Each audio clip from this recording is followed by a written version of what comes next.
Welcome to Not Milk Never Milk. Subscribe if you're lactose intolerant. You start by choosing the right eraser, kneaded for soft lift, vinyl for darker marks. Place the paper on a firm surface and hold it flat. This prevents warping. Once ready, angle the eraser at about 30 degrees and gently press, moving in short lifts instead of long sweeps. You want to lift graphite layers gradually, not smear them. If a line resists, switch to light tapping motions with the kneaded eraser to pick up residue before applying stronger strokes.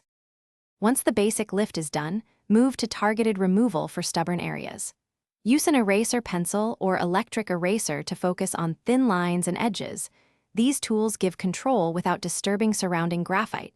Make small, repeated passes instead of one forceful motion because gradual friction reduces paper damage. After each pass, brush away crumbs with a soft brush or cloth to see progress. If marks remain, alternate kneaded eraser. To finish, gently smooth the paper by pressing and rolling a clean kneaded eraser to blend any rough spots, then brush all residue away so nothing smudges later. If a tear or thin area appeared, reinforce the back with archival tape. Make any resketching very light so corrections stay invisible. If the paper has deep scuffs, consider a fine sanding block or a small paper patch. If that's needed, proceed carefully to match texture. If smudging occurs, stop and test alternative erasers on a scrap piece.